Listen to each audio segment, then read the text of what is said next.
Halo Pak Ustadz, selamat malam Pak Ustadz. Iya, selamat malam. Mohon maaf tadi saya lagi makan telur, Bang. Bajir nanti, satu lagi nanti. Gak apa-apa lah Iya, Pak teman-teman, Ustadz. mohon maaf gitu ya. Karena saya belum makan. Jadi makannya Kalau bisa protein bagi-bagi aja. Pak Ustadz. Bisa Boleh, bagi-bagi bagi Pak dua. Ustadz. Bagi dua boleh. Oke, gimana Bang? Mungkin ada yang mau Anda tanyakan pada malam hari ini yang bisa kita diskusikan, silakan. Oke Pak Ustadz, yang saya banggakan ini di Komal-Komal ini saya bangga loh sama Pak Ustadz Yusuf ini. Ternyata Pak Ustadz ini saya tadi tertariknya di bawah ini di Komal-Komal Pak Ustadz, di tepi-tepinya karena sedikit menyinggung-menyinggung Alkitab nih Pak Ustadz ya. Jadi Hmm. eh, saya tertariknya gitu Pak Ustadz karena memang sempat disinggung-singgung Alkitab, jadi ya tertarik lah karena namanya aja kan beda beda pandangan, beda beda ajaran ya otomatis kita sedikit tersinggung. Saya percaya juga Pak Ya, Ustadz kalau disinggung-singgung Al-Quran, kalau saya singgung-singgung dengan sembarangan pasti Ustadz tersinggung nggak Ustadz ya kalau saya singgung-singgung kalau masuk ke hal-hal itu ya. Jadi baik.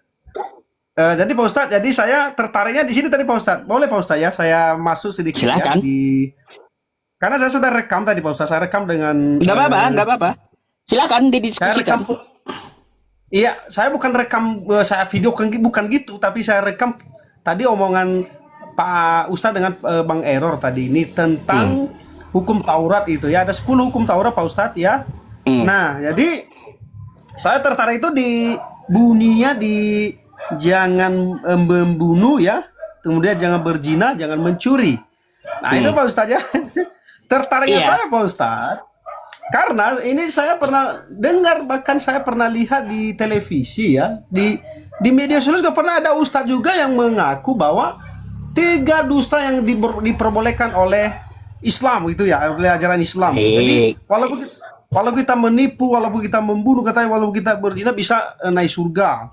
Nah, pertanyaan saya Pak Ustadz, ini Pak saya mohon maaf saya bukan menjebak nih Pak, tapi ini saya mau Nggak Pak apa-apa. Ustadz nanti meluruskan.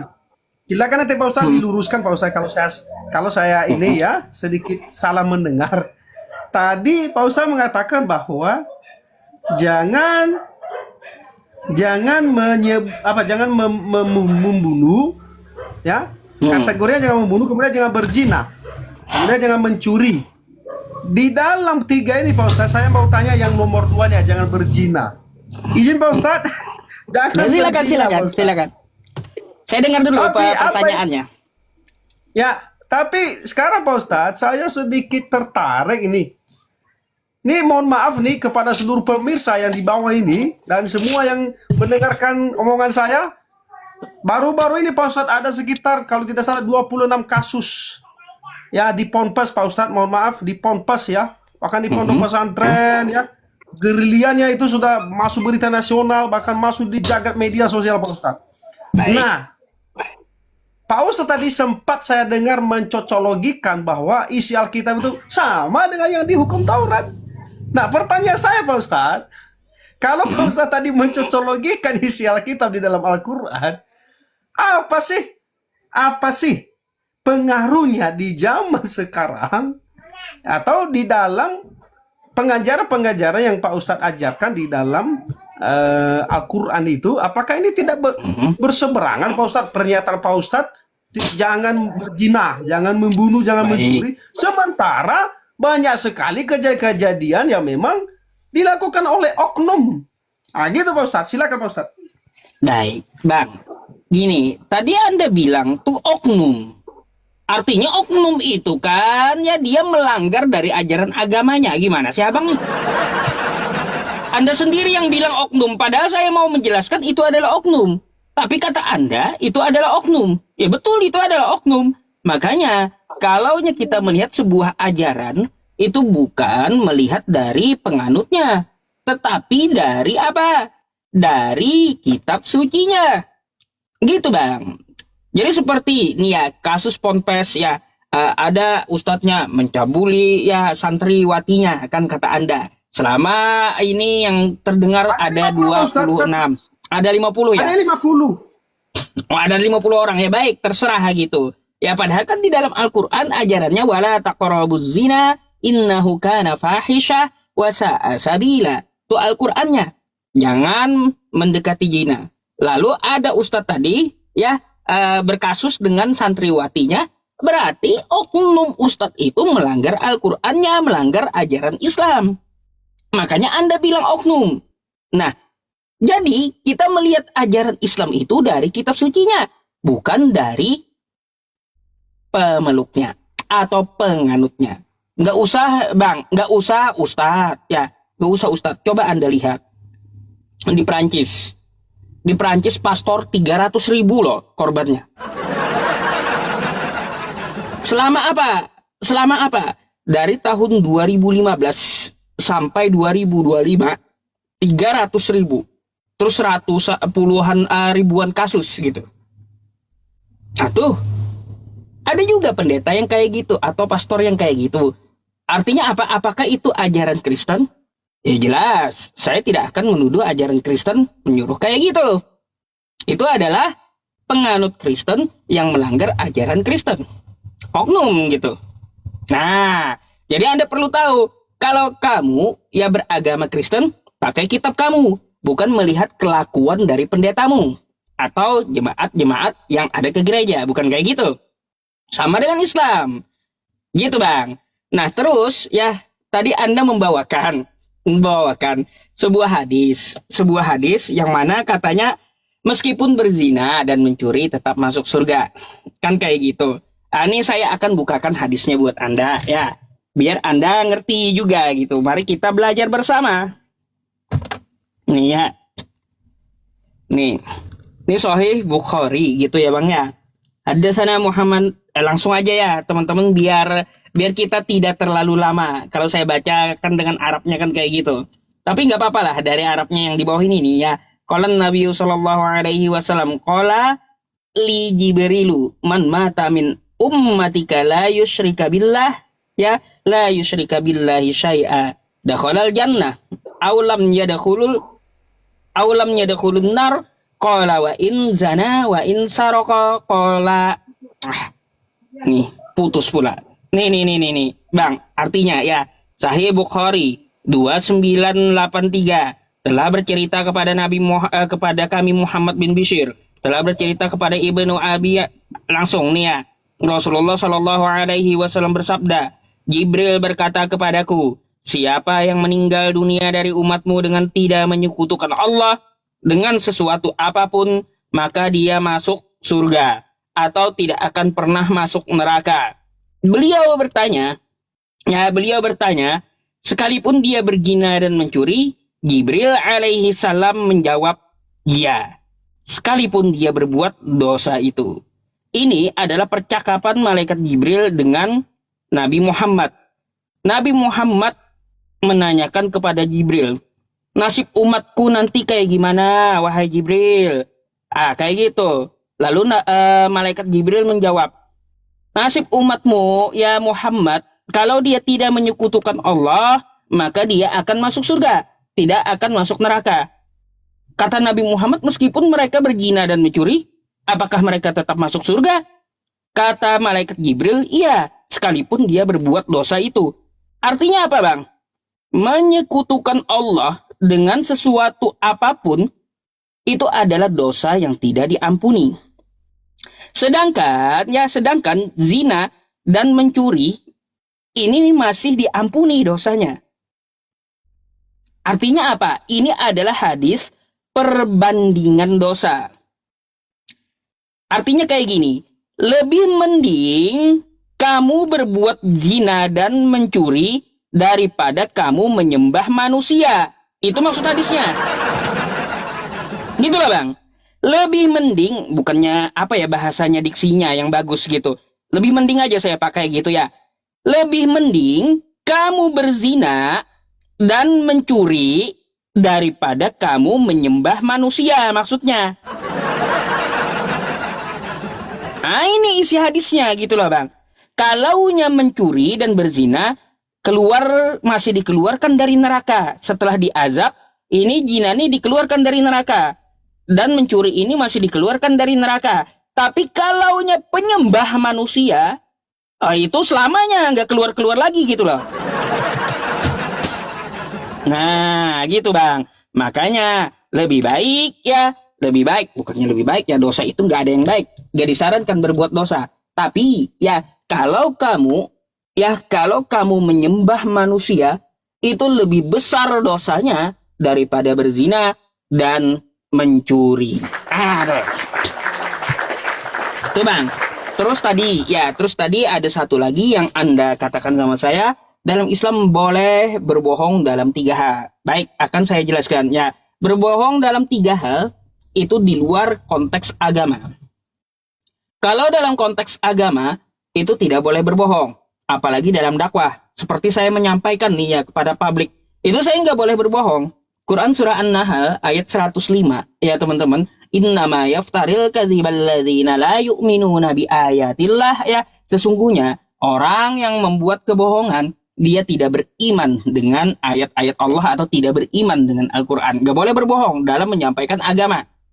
Lalu kenapa boleh berbohong dalam 3 hal? Apa saja 3 hal itu? 1, waktu di medan perang.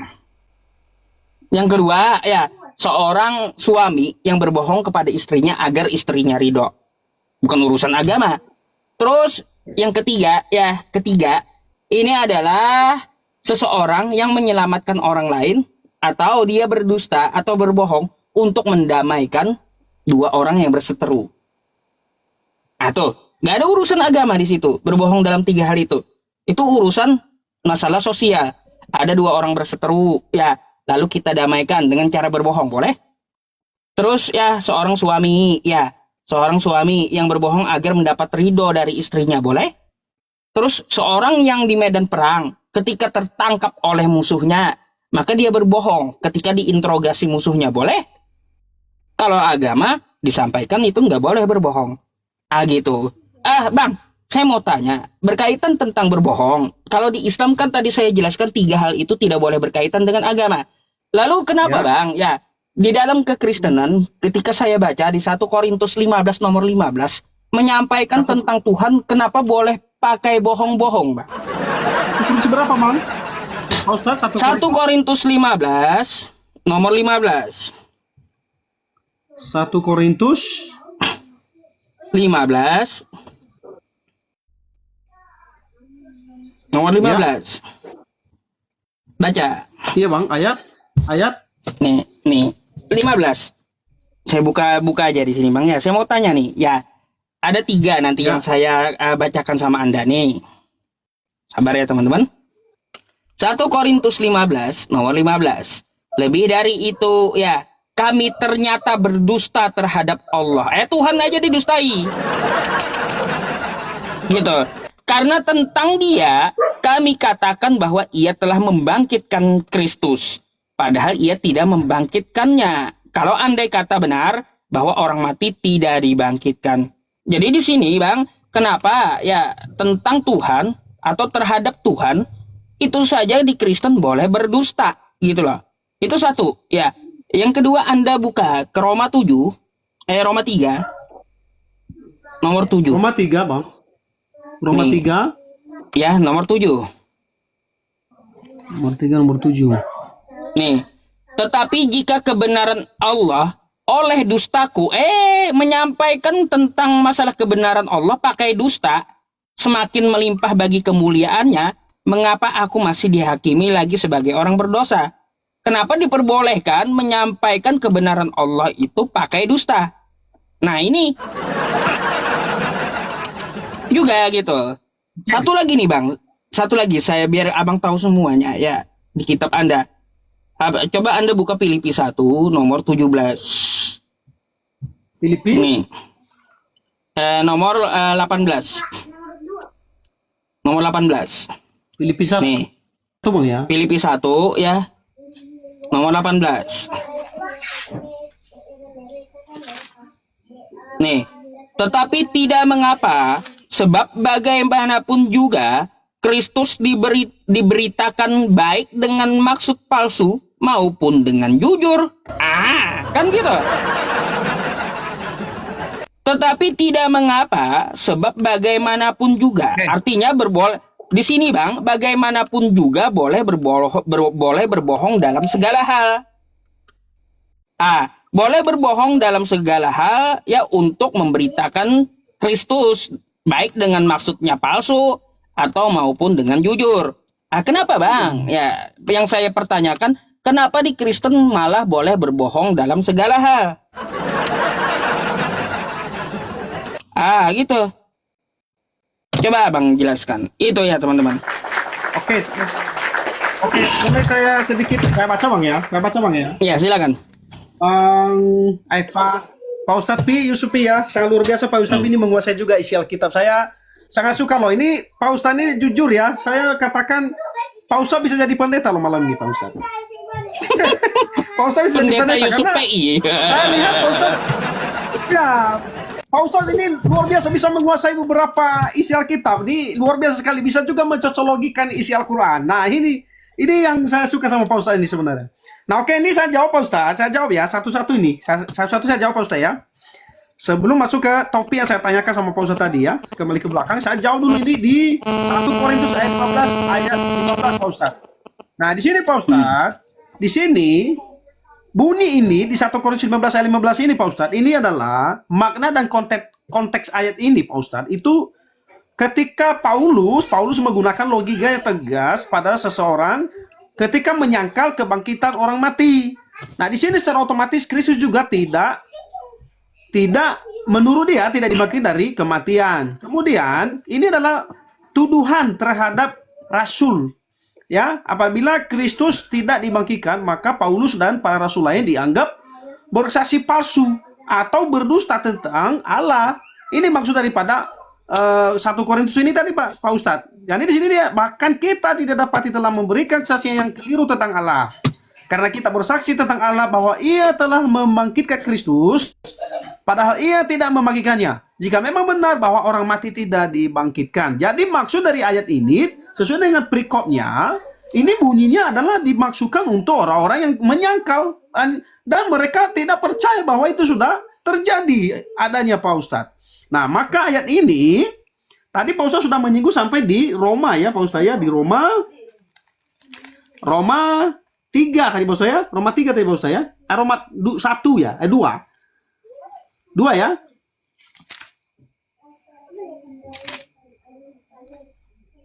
Tenang, nggak apa-apa. Kasih dialah juga kesempatan untuk menjawabkan gitu teman-teman. Perhatikan jawabannya Ya, gitu. di Roma 3 ayat 7 Pak Ustadz ya. Roma 3 ayat 7 Pak Ustadz tadi ya. Tetapi jika kebenaran Allah oleh dustaku semakin melimpah bagi kemuliaannya, mengapa aku masih dihakimi lagi sebagai orang berdosa?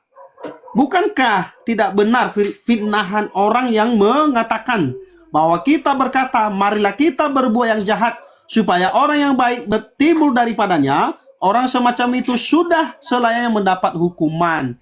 Nah di sini Pak Ustadz perikopnya di dalam Roma ini pasal 3 dari judul temanya aja Pak Ustadz, kelebihan orang Yahudi dan kesetiaan Allah. Ini dimaksudkan Pak Ustadz. Macet abangnya, Bang? Kenapa ini macet? Macet abangnya. Macet ya teman-teman ya. Nah, macet. Wah, macet jaringan Bang kayaknya. Jaringan macet.